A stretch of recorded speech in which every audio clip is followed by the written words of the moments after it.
Hi అండి అందరికీ welcome back to Maha food blogs. ఈరోజు అయితే ఒక ఈజీ అలాగే టేస్టీ స్నాక్ రెసిపీని అయితే చూద్దామండి. ఇదైతే స్వీట్ కార్న్తో చేసిన స్నాక్ రెసిపీ. దీనికోసం అయితే ఒక స్వీట్ కార్న్ అయితే తీసుకుని దాన్ని అయితే ఒక 3 చిన్న పీసెస్గా కట్ చేసుకోవాలండి. నెక్స్ట్ అయితే ఒక టూత్ పిక్ని తీసుకొని వీడియోలో చూపిస్తున్నట్టు 10 పీసెస్ వచ్చేలాగా అయితే టూత్ పిక్ని అయితే పెట్టుకోవాలండి.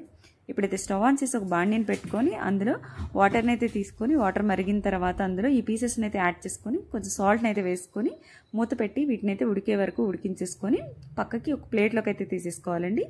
ఇప్పుడైతే ఇందులో ఒక 2 స్పూన్స్ వరకు కార్న్ఫ్లోర్, అలాగే కొంచెం సాల్ట్, అలాగే మిరియాల పొడి, కొంచెం గరం మసాలాని అయితే యాడ్ చేసుకొని ఈ పీసెస్కి పట్టేలా అయితే మనం కలిపేసుకోవాలండి. నెక్స్ట్ అయితే స్టవ్ ఆన్ చేసుకొని మరొక బాండీని పెట్టుకొని అందులో డీప్ ఫ్రైకి సరిపడా ఆయిల్ని యాడ్ చేసి ఆయిల్ వేడయ్యాక ఈ పీసెస్ని అయితే ఆయిల్లో వేసుకొని వేయించుకొని పక్కకు తీసేసుకోవాలండి. లాస్ట్లో అయితే వీటి మీద కొంచెం కారాన్ని అయితే యాడ్ చేసేసుకొని కలిసేలా అయితే కలిపేసుకోవడమే. ఇవైతే టేస్ట్ అయితే చాలా బాగున్నాయండి. మీరు కూడా తప్పకుండా ఒకసారి ఈ ప్రాసెస్లో ట్రై చేయండి. అలాగే మా వీడియోస్ మీకు నచ్చినట్లయితే please like, share and subscribe to Maha food blogs. Thank you for watching.